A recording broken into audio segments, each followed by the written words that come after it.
So this is me just kind of revisiting the couple games from the last few days where I was running Curze last month, which would have been May of 2019, depending on what time you're watching this video. Beast of Fira has been a recent addition. I think I probably had it in my deck now for a little over a week. So that was really the only significant change I made to my Curze build.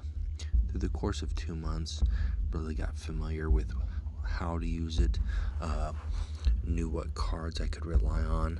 I had 2 Melt-A-Bombs. Initially I started out with 1 Melt-A-Bomb and 1 Copper Mode, and eventually I replaced that Copper Mode with a second Melt-A-Bomb just for a little bit more consistency with the Recon Talon combo.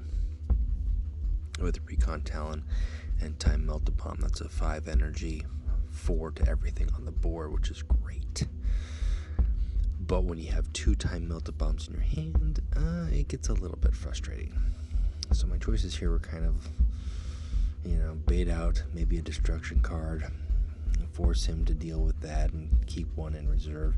And I went with the 4 cost as opposed to the reduced cost 2 because I want to be able to use that reduced cost 2 in a later pinch in the game, and I really didn't have anything else in my hand that I needed to splurge right away. So I did indeed bait out his hand a little bit, and then thankfully I got Beast of Fira, and I like these guys so much. So even though I'm down on health a little bit compared to him, if he doesn't have something hard and he tries here with a Mortar Strike and it didn't work, he's going to be eating that beast. That's an 8 damage there plus the 2 from my Warlord, so I can make up the differential very quickly. Now I could blow all my energy and reduce his health, but I'm not going to, because I want to keep the edge of the board. Now he's got a beast to deal with as well as my Time Melt-A-Bomb. Can't throw 2 cards out with his cost. He can do 1 outflank or 1 Chariot of the Gods, but he's not going to have the opportunity to do both, which is, you just want to keep that pressure up. Now I know I've got the Raven, which is great. I can keep him down low. If I get him to 8 or 10 health, I can seal the game, and the beast is putting good pressure out there. He's taking a sweet time here figuring out what to do though, and it looked like he was going for a second gamble, which to my luck did not hit either of those targets, which I'm sure really frustrated him. That's one of those instances where you want the 5 damage to go onto your Warlord. So then he volunteers to go 4 to the beast, but that's even worse because he's still going to eat another 8. In this game here, the Beast of Fira did 8 plus 4 plus 8. 8 plus 4 plus 8. 20 damage from one target. Oh my God. So I broke him in half. I did. God is my witness. I broke him in half. And I'm sure he was not, at this point, it's like, what do? You know it's coming. You know the end times are coming. What do you try your bestest to show what you got, and it's not going to matter. I'm sorry, buddy. So I got really familiar with in some matchups. You use Curze fast to attack as often as possible to get their health down low, and at the same time, get closer to the end game. And then there are those matchups where fast attacking with Curze is not always the best case because the game can end too quickly. And so this is a matchup here that is that essentially you've got Garro, who this is following the reduction, so he lost an extra card from his hand, but you've got Garro who can put out considerable amount of damage in his turn just by attacking repeatedly, and in conjunction with Goldstone Hunters or Vengeance or the 2/3 Death Guard fast bikes. So he can put out some damage. And so if I'm attacking too much too soon, I'm not going to be in opportunity time to use my madness to heal and go stealth. But I'm also not going to live long enough to be able to drop my heavy cost troops. my Reaper of Caldrax, my Raven, my Curze's Chosen.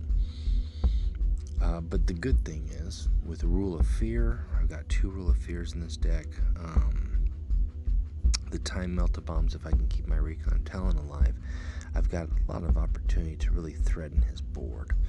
And so I went with that. I kept the healing, because it's just, you got to keep that window as wide as possible. And then, chew out, I'll give him an extra card, but that's one extra guy that he can't throw at my Warlord. And that 1 health, man, these close games, they make a big difference. They make a big difference here.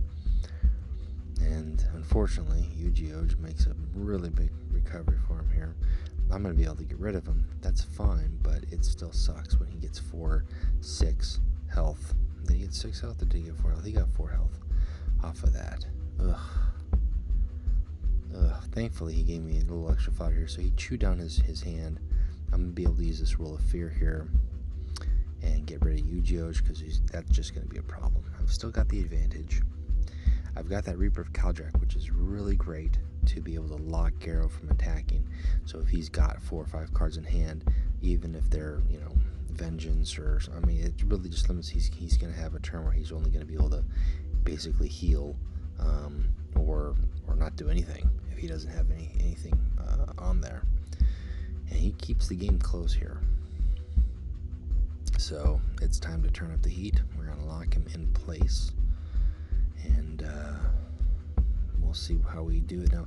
And if he doesn't have anything, and of course he drops first wave, so I am glad I've got that Time Melt-A-Bomb in my Reaper. I was expecting Endurance, and it didn't happen, so he gets my version of it.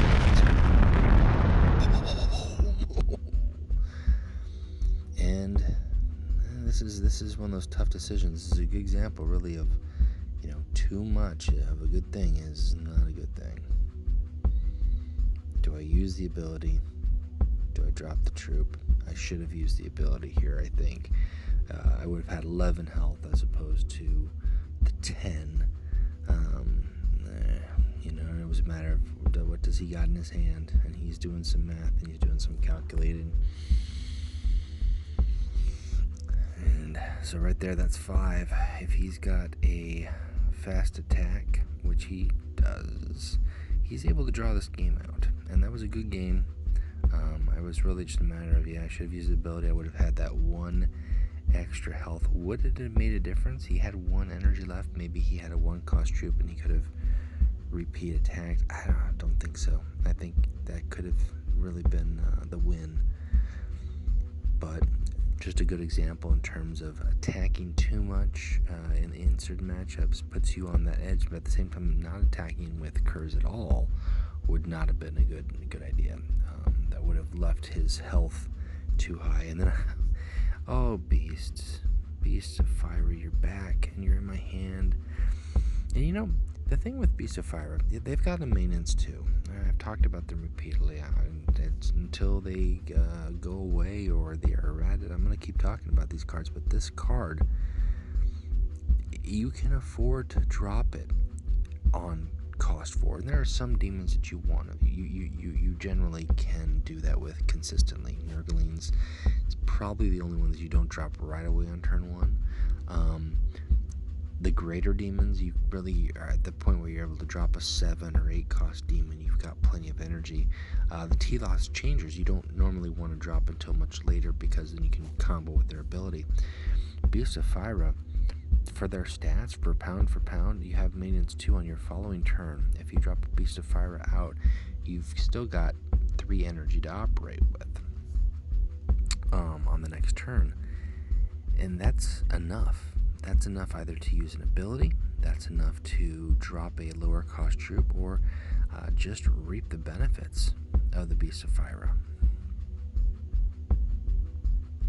So just a really good card. Any aggro deck, any deck in general, should not be afraid to run these cards if you can get them.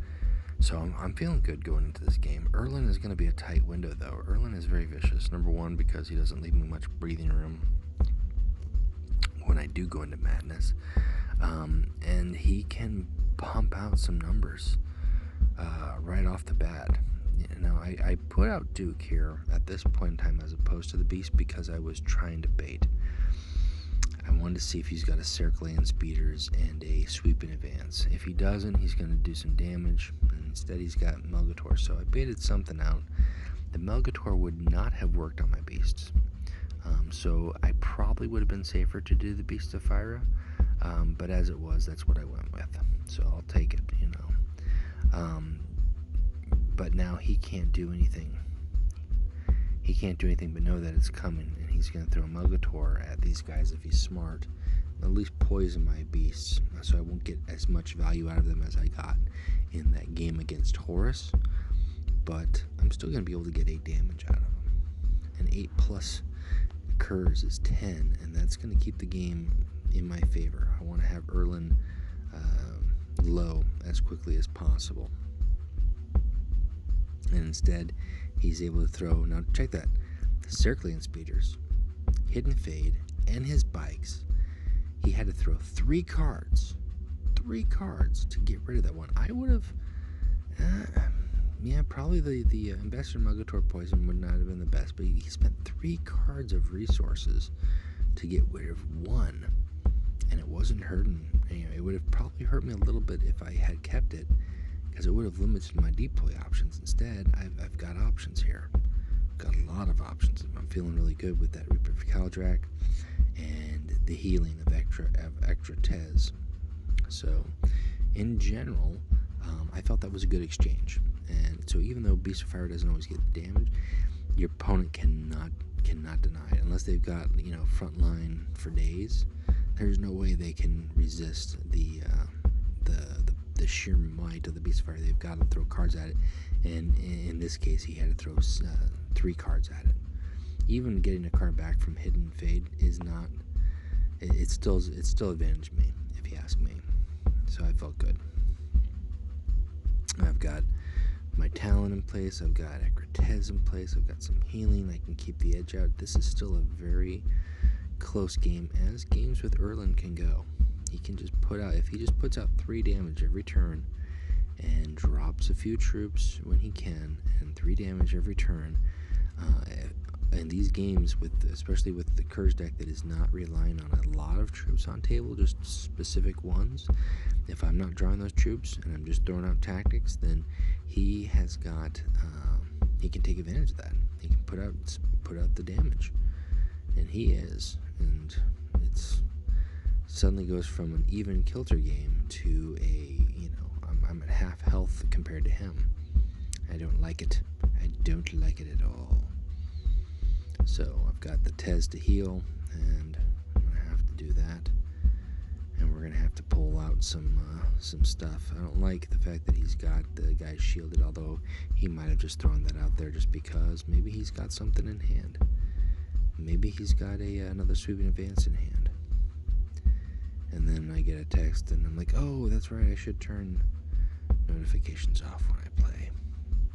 Now, I threw the Goldstones out. Normally I like to keep Goldstones in my hand as much as possible to late game, but I really felt we were getting to that point, and I wanted to put pressure on him. I couldn't leave him feeling comfortable.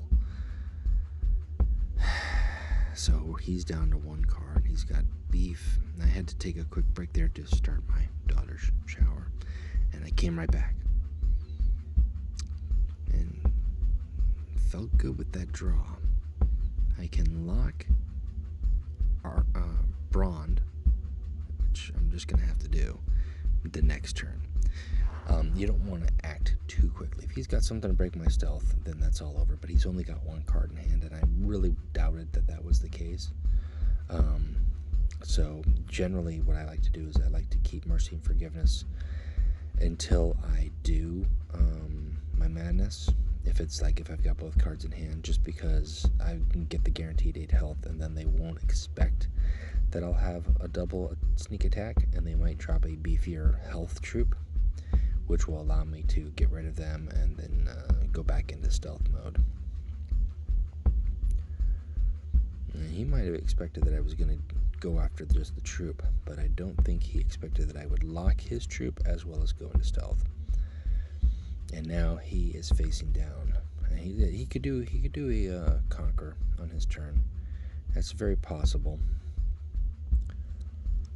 But the advantage would still be me at that point with a sneak attack, double sneak attack, and 7. So, and the tactics, man, the mortar strikes are just hitting Curze tonight. They were just on him like it was like a magnet for mortars. And the game ends up being a very close game, but he just does not have the punch to get it done. So we'll wrap it up here. Good old style Firewalker Showdown. And that was one of the last, probably the last half dozen Curze games I've had. So thanks for checking that one. Alright, that wraps it up for me. If you liked what you saw, feel free to like and subscribe, add any comments below, and if you think the video might be useful or the series might be useful, feel free to share that with other players that you know as well. And we'll talk to you later.